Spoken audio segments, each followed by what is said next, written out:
100 रुपया पुरस्कार एगो फरमाइश का था कि हमारे खिलाफ बोलत दिया आज के डेट में जवाना के हम ही लॉन्च करनी मार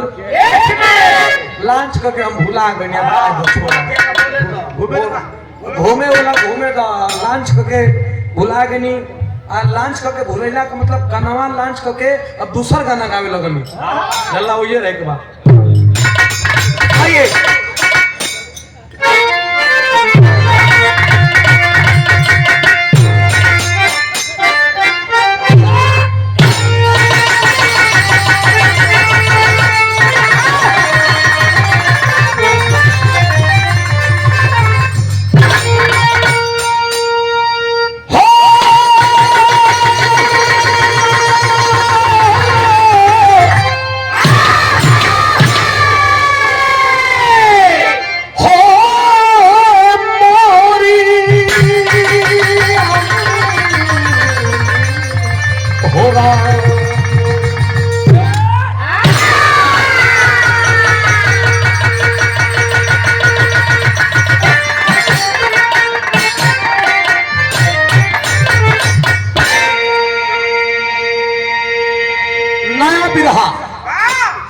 कुल बिरावा तैयार गाई देले है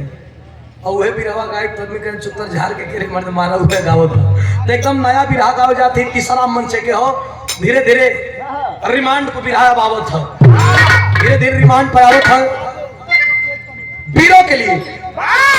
इतना भैया लोग जुटल मानी बीरो के लिए 4 लाइन भूमिका में भाव लिखा गया थोड़ा लेखनी पे गौर करिएगा कि बारे कभी क्या लिखा है अपने दिल की वेदना को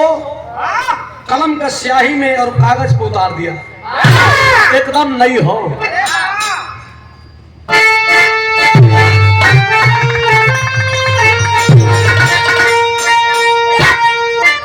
तो हिंद का अरे कोई चुनौती से ना पैदा क्या अरे जिसके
धन्यवाद है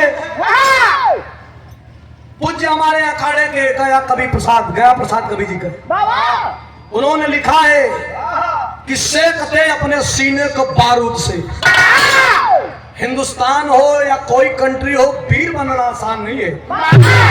वीर खातिर तपस्या त्याग चाहेला बलिदान चाहेला ए भैया जेकरे घर का बाप भाई जेकरे घर का बेटा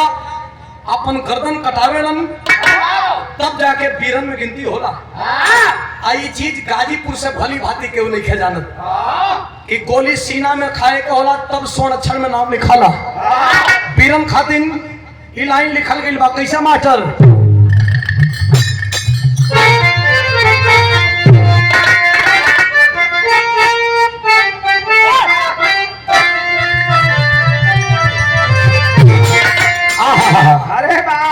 बल्लू गुरु जी का याद हमरे प्रमोद भैया दिखैला हम क्या लगा बारे उस्ताद लोग का कहा गुरु जी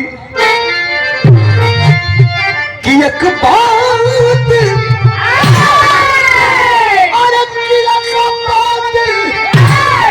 कहूं से जी कठिया लाला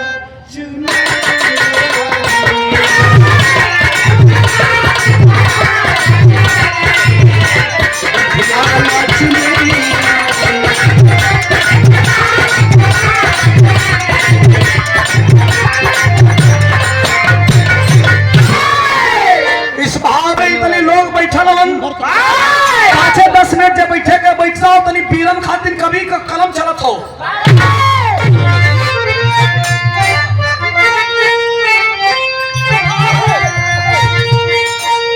लड़की के पिताजी बैठे हैं और हमारे बड़े ही शुभचिंतक हैं, हमारे गार्जियन हैं। वीरों के लिए लिखा गया कैसे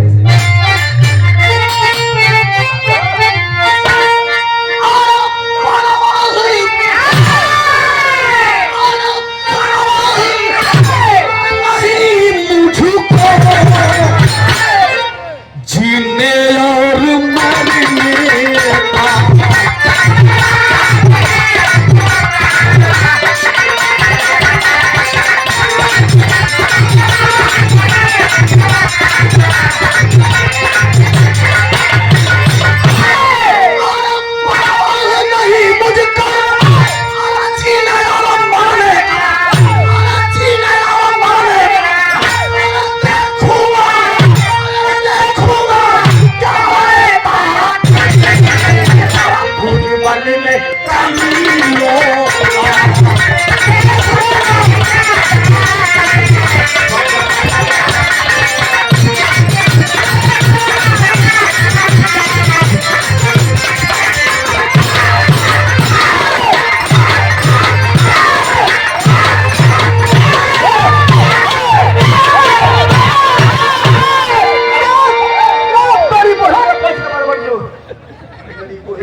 ऐसा है।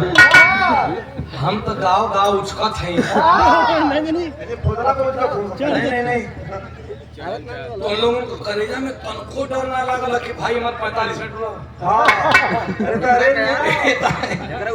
अब इन्हें भी टाइमिंग बढ़ा भी है 55 मिनट कम से कम हमसे डेरा लोग तो भैया से कैसे शुरुआत का मास्टर तुम जावा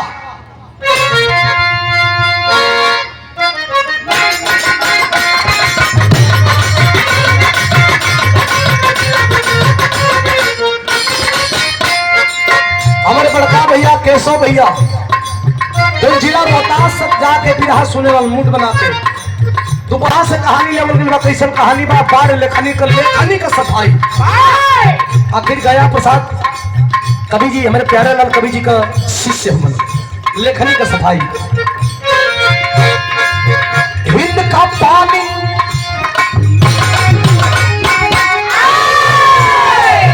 हिंद का पानी तो जिंदा है पानीदारों से हिंद का पानी तो जिंदा है पानीदारों से वरना नीलामी हुई इज्जत ये कतारों से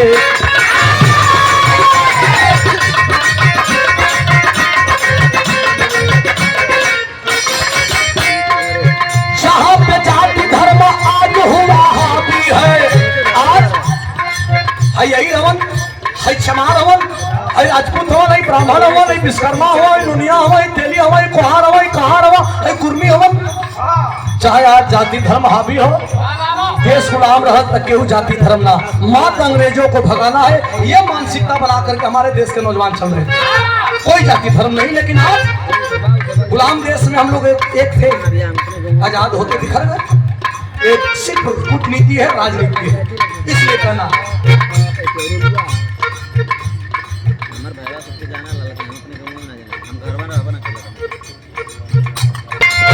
जहाँ पे जाति धर्म आज हुआ हावी है जहाँ पे जाति धर्म आज हुआ हावी है वही कालांतर में आई थी परी आधी है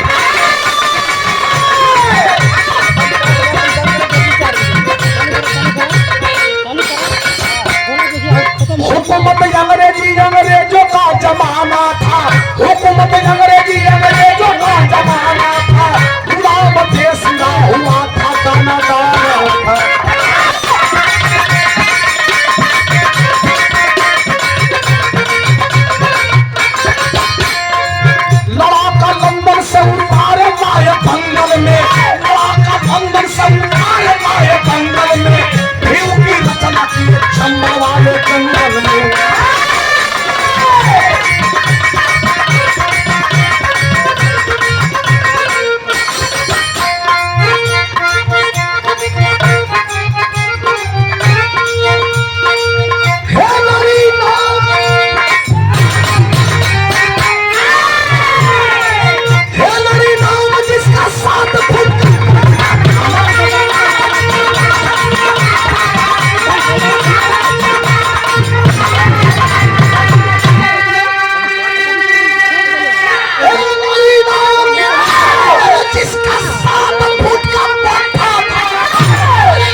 हिंदुस्तान को पहलवान में काम कैले हो।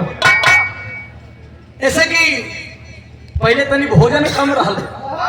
सुविधा कम रहल, लेकिन जोर रहल काहे कि आदमी बनल है, आदमी कसन है, आदमी संयम से रह।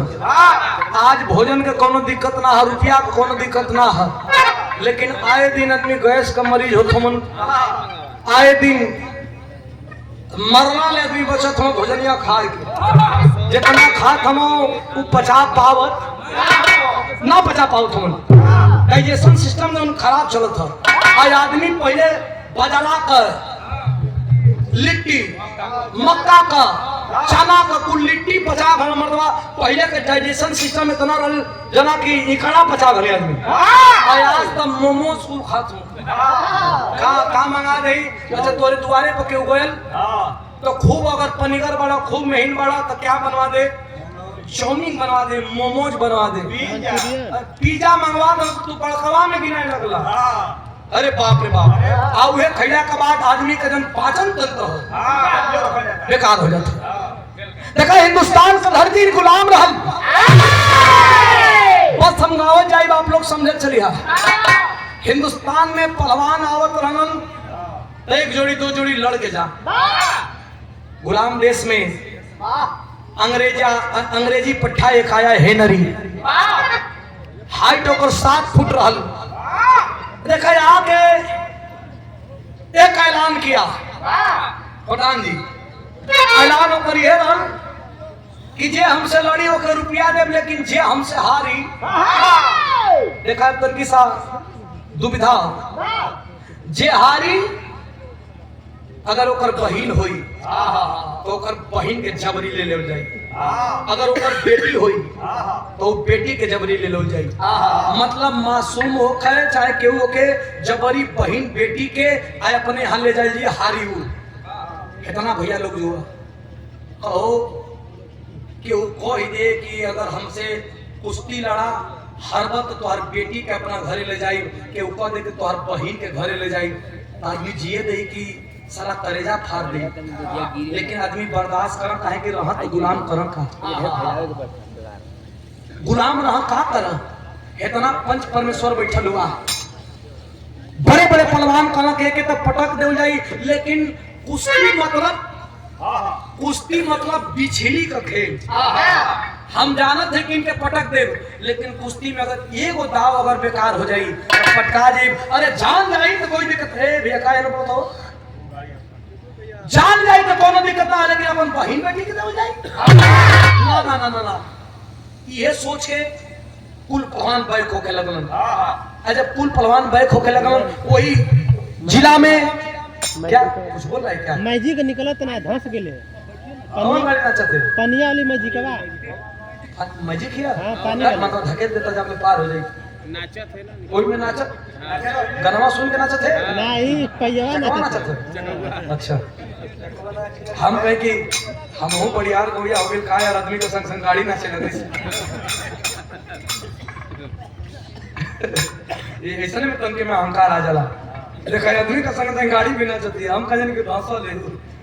ए भैया एक पहलवान, जो ने पहलवान का नाम निरंजन पहलवान। निरंजन पहलवान का धर्म पत्नी एक बच्ची के जन्म देके और ई दुनिया के छोड़ दली। लड़की का नाम अनीता। अनीता के निरंजन पहलवान को गोदी में देख के कली की जाए आज से तू एक बाबू एक माई तो ही हुआ, हम तो छोड़ के जाते ही। बड़ा प्यार से पलले रहलन, बिटिया के बड़ा दुलार से पलले रहलन। लड़ाई करते हुए भी बेटी के कोनो प्रकार का कमी ना होके दिलन। निरंजन पहलवान का बेटी अनीता, अनीता का उम्र 15-16 वर्ष। अरे बाप रे बाप, यार पता सुन के कि कोनो अंग्रेज आई ल कहता कि जे हारी ओकर बहिन बेटी के ले जाई, मन में शंका बन गई कि हम तो लड़ के पटक देती, लेकिन एक लौती हमारी बेटी अगर कहीं हार जाए तो पपिया बेइज्जत कर दिया। छतरा ओढ़ के सुतल बड़न। अनीता के जब बात पता लगल तो अपने बाप के समझावत बा, आ समझावत बा बिरहा में कर।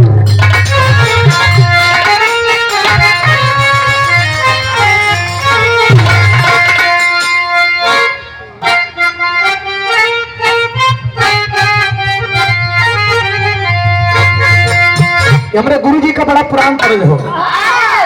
कौनो मेहरारू गांव को मेहरारू संगे बैठ गई था मेहरुआ कली सके हमार तो सिपाही बनन सीमा पर हमके कैंटीन से कोनो सामान लिया वेलन हमके कोनो प्रकार के दिक्कत नहीं खे एगो मेहरारू करस के हमार हवलदार ह दिक्कत ना है एगो करस के हमार डॉक्टर है एगो करस इंजीनियर अब पैसा का कोनो दोष ना है हम तो एकदम बेफिक्र है वो मेहरुआ से चौथकी मेहरुआ से पूछली कुल की तोहार का करस हमार मर्द किसान है हमरे लगे कुछ बा नहीं हमरे लगे संतोष बा हम संतोष कैले हैं कहत पे का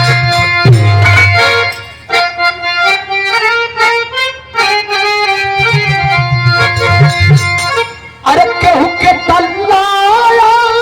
तू तल्ला की अरे मकनी ठीक बात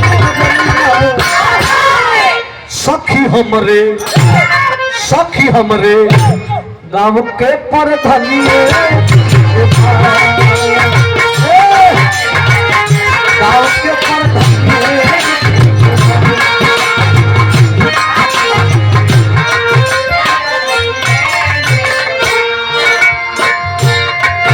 हमारे गुरु जी का बड़ा भक्त हवन एक लाइन हमारे गुरु जी गाँव है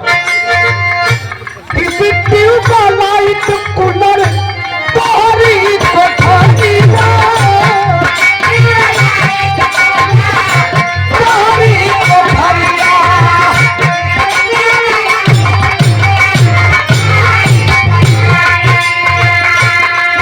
500 रुपया पुरस्कार तोहरी कोठरिया अरे हमारा चंदी कलता के गुरुपी कोठरिया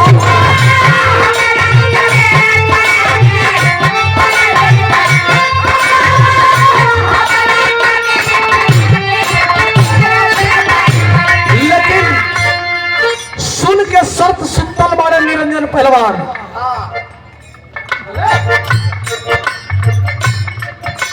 सुन के सुतल जब मत को हो लोग पहलवान सुतल रहो पहलवान सुतल बा या शर्त सुन ले बा सुन के और मन में सोचत पका सच सुनाए कमी न सुन के सर्प सुनाय सुन के धरतिया ही हो आई धरतिया ही बड़े बड़े पहलवानन के छोरा और जवनिया बड़े बड़े पहलवानन के छोरा और जवनिया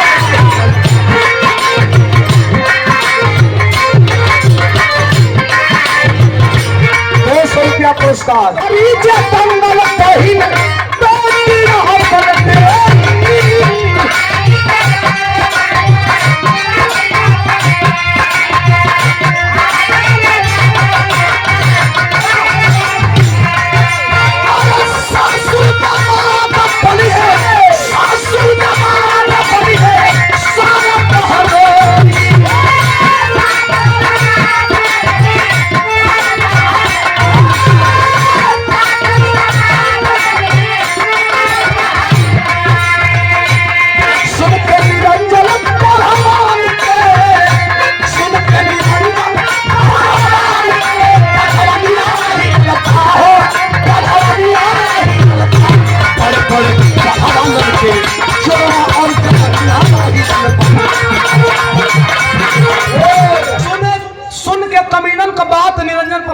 देखा हम पटके के तब पटक गए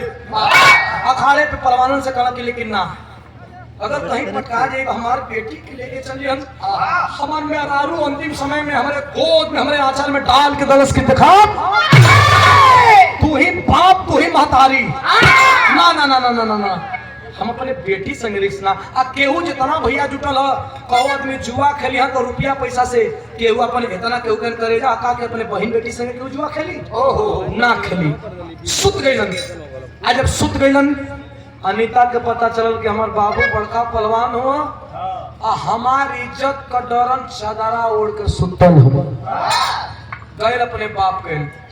आ धीरे धीरे गोड़ धके जगावत पे कितनी जागा एगो बात सुनली है। कौन बात सुनली हो बेटी? कहा पे कहा बिरहा में तेरी तरज बदला तो तनी मनोरंजन वाला तरज।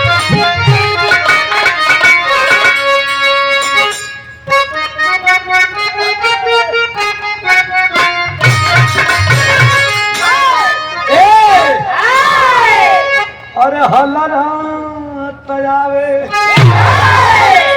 नारे जो बनम बड़ा एक लहा के गाँव लोग अरे माटी खोदे गई माटी खोदा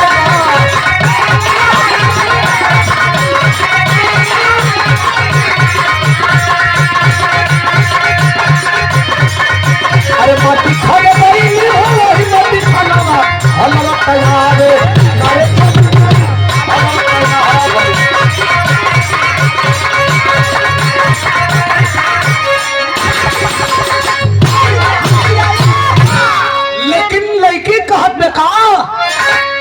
अरे कि निरंजन पढ़वाओ में क्या पारी रे छोकरिया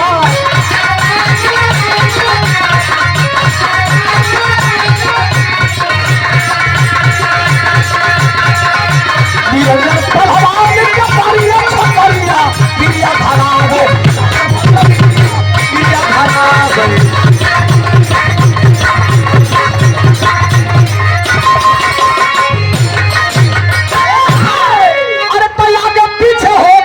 बागी पहलवाना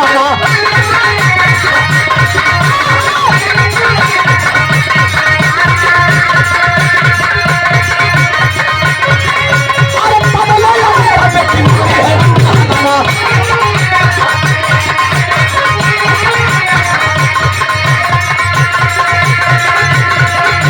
अरे घरवा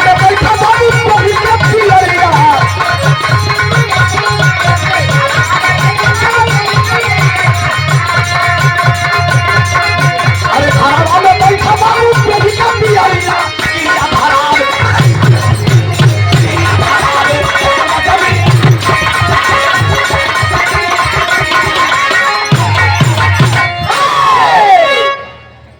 केशव भैया क्रिया धरावे जागल बा जमीरिया कलश की तू ये जान के ना कथवा की तोर लड़की है अंग्रेजवा पाज है तो बेइज्जत कर दिया रे महाराज कहो तू पहलवान हुआ अपन बेटी का बात है तो बेइज्जती से डरात हुआ रोज बहन बेटी का इज्जत को लुटाइलन रोज बहन बिटिया उघार होत है कहो बाबू अपने बेटी का पारी आई तब घर में सुतल हुआ कल ना ये ना सुतल नहीं तो माई स्वर्गवासी हो गई लोग हम कहा जवाब दे कल कहा जवाब देबा एक बेटी का चलते तू गुमान ना तोड़बा क्रिया धरावत हुए कि सुना हे पिताजी अगर तोरे करेजा में तुमको लाज हया होई तो बात का ख्याल करिया का कहे मास्टर बिरहा में तरज बड़ा कचकचवा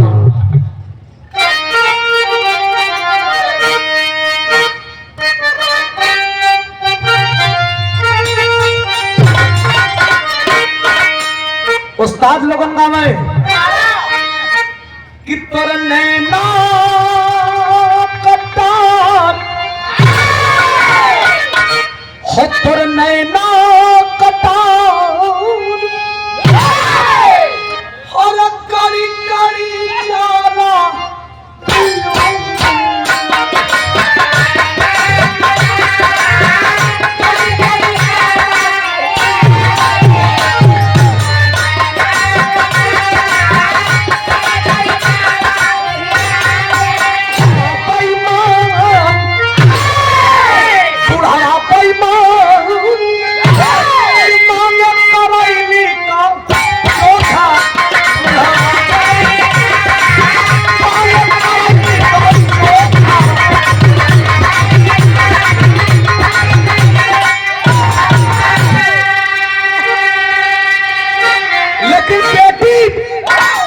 अनीता कहत बा के रे बाबू अपने बेटी के बात आई लगला यार वर करे का कहे अरे तोह के क्रिया हमार तोह के क्रिया हमार और बेटी से पढ़ के बात के सवा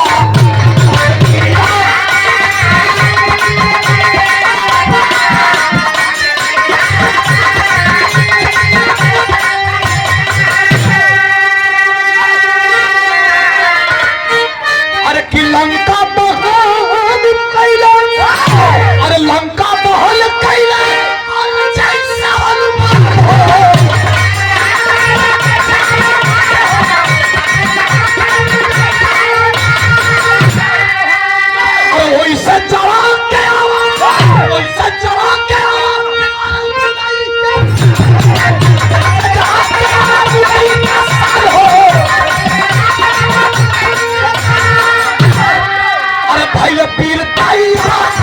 भाई पीर ताइया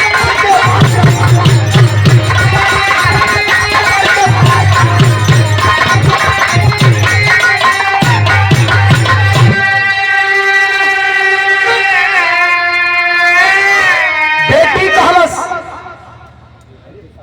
कहाँ गलिया लौटा रे निकाल के तंगिया में मोटा शेर जैसन छाती लेके लगल कड़कड़ाए कड़कड़ा के कलश का लड़की कहत में तेरी के भाव मास्टर अरे मरवान अरे दंगल में चढ़ के जाया इंडिया दंगल में चढ़ के जाया इंडिया अरे भटके 16 को सबनम ने राह दिखाया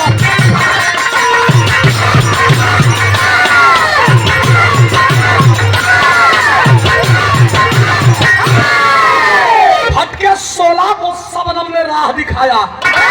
ए बाबू दंगल में चल के आया इंडिया कहो 5 के जाई काया अरे लंघिया का मोटा लेके लगल छड़के की के बा कस के 4 गो जवानन के लेके चलल हो आज जब जवानन के लेके चलल हो तो तनकी साहब निरंजन पहलवान का अदायगी तनकी सा कस के लौड़ी कैसे मास्टर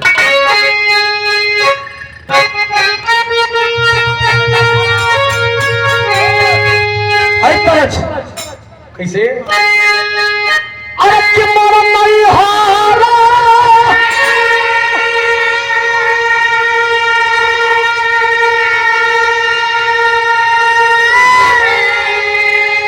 अरे मोर नहीं हारा मैं तू कोई यार रे कि तोरा संग ना रहा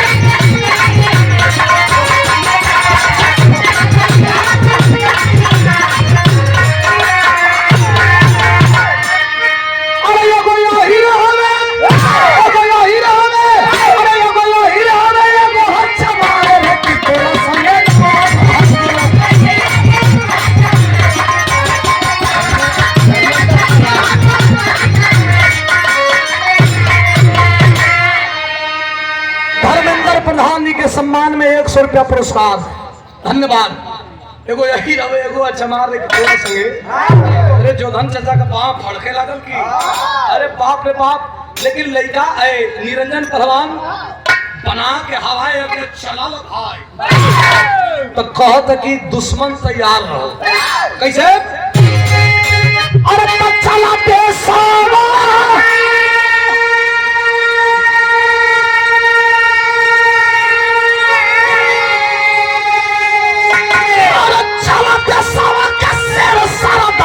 की हार तोड़ दुश्मन के चला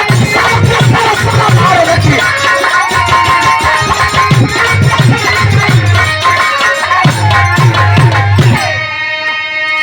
कहती के करके तना दूधारा अरे पियाइले बाड़ी माई आजे ही रनावा में जाई फरी आई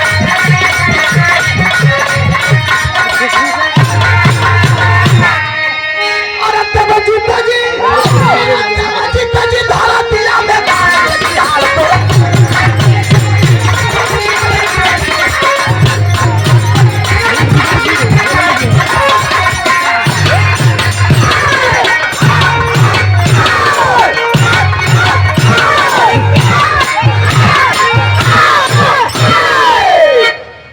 जीतना जी धातिया में गाड़ रहे हार तोड़ा इतनी पावर भरलस की निरंजन पहलवान का जितना को समर्थन कराया मानी उन्हें अब न माने अब लड़ी अरे भैया बना करके मिजाज सीटी न दे इधर करी बना करके मिजाज जब चलल हो तो बिरहा में भाव बदला था अखाड़े पर जा करके हाथ का मिलवल भैल आज जब हाथ का मिलवल भैल दोनों ओर से हेनरी भी और हम पहलवान लड़ले खैले भिड़ रहल ऐसे जय बजरंग बली का नारा लेकर के जय बजरंग बली का नारा लेके जब अखाड़े पर चलल हो अंतर तो रहल कहां 7 फुट कहाँ 5 फुट 9 इंची, अंग्रेजी पहलवान 7 फुट का 5 फुट 9 इंची का, लेकिन रहल बड़ा करारा रहल। 4 तरी जब घूमन फूले लगल तो जो भी हो रियाजी रहे भैया। तब दे अपन कैसे बैठे लगन। अरे दादा हो दादा, हिंदुस्तान का जवानन में यह आक्रोश रहल कि पटके के तो पटकी हम, बस बेटी का ख्याल ना आवे, बेटी का ख्याल ना आवे। अब भाव बदल कैसे मास्टर।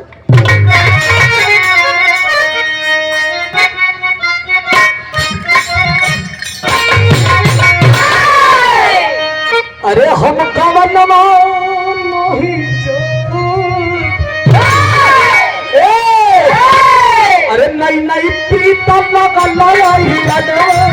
नई प्रीत लगल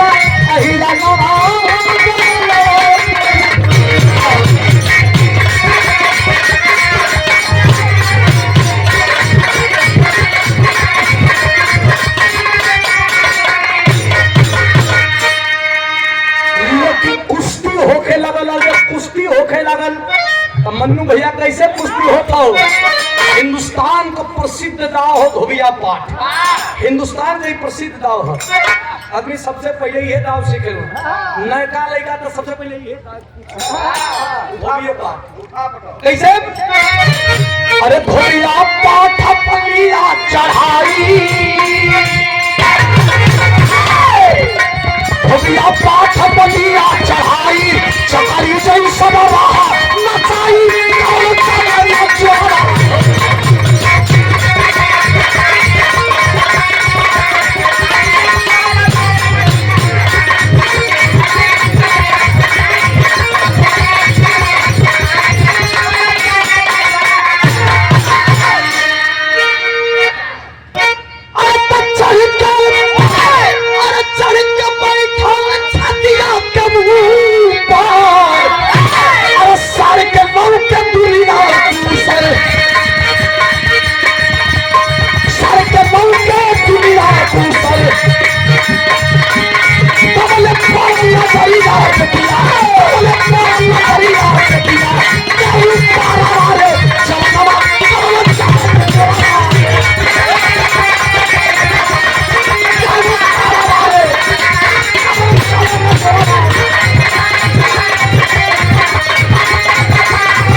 कैले रही,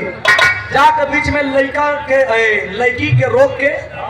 और अंग्रेजवन से लोहा लेवे लगली। अरे लगली खचर खचर काट है, जैसे सलाद तरकारी कटाला, लाश के बिछौना बिछा दली। जौन बचना कुल हमन जात यहाँ घरे, हमनो यही देश कहीं हमन अंग्रेज ना ही नौकरी करत रहे।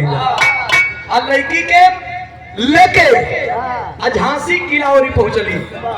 जब झांसी किला वाला पहुंचली, कली बेटी बहुत प्रसन्न हो तुमसे, आखिरी प्रसन्न हो तो, अगर तू नहीं होती तो तेरा बाप लड़ने नहीं आता। तू एक जीता जागता मिसाइल है, तू हमारी सोच की है और मैं तुझे आज से अपने यहाँ रखूंगी। तू ऐसा हो क्रांति खातिर पैदा भइल बाड़ू। खड़ी के भाव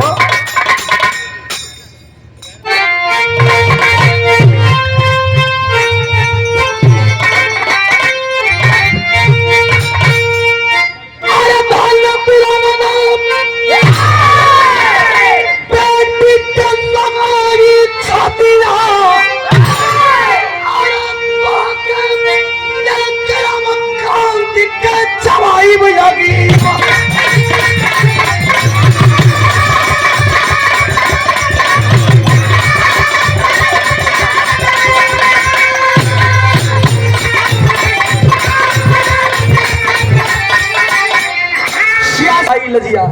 बेटी, तू अगर नहीं होती तो क्रांति नहीं पैदा हुई होती। झांसी वाली रानी करती क्या है? झांसी बेटी का झांसी वाली, अरे अंग्रेजन के खिलाफ जो क्रांति बजा दी।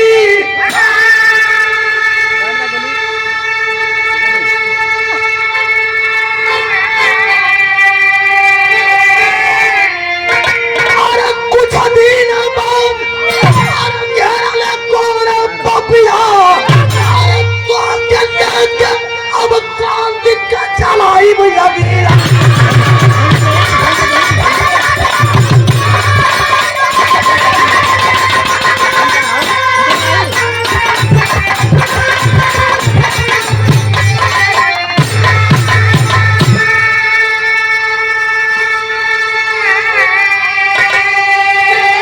कुछ दिन बाद झांसी वाली रानी उस लड़की को और उस निरंजन पहलवान को लेकर के अपने किला में आ गई और नेतृत्व करने के लिए दे दी कि बेटी तू है बड़ी क्रांतिकारी। नेतृत्व होने लगा। कुछ दिन बाद वही झांसी वाला किला के घेर रहन अंग्रेज। आज जब अंग्रेज घेर रहन, अंग्रेज जब घेर रहन, बाप और बेटी दोनों लोग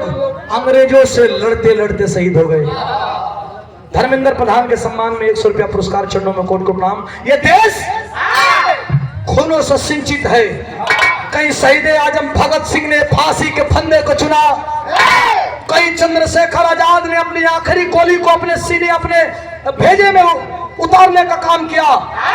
तो कहीं बंगाल की क्रांति बाबू सुभाष चंद्र बोस ने तुम मुझे खून दो मैं तुम्हें आजादी दूंगा। तो सारे शहीदों का सम्मान करते हुए बाबा साहब B.R. अम्बेडकर ने संविधान लिख करके इस देश को सुसज्जित बनाया है। ये देश बलिदानी देश है। आज दोनों बाप बेटा देश के लिए, बाप और बेटी देश के लिए शहीद हो गए, तो खानदान का परिचय है।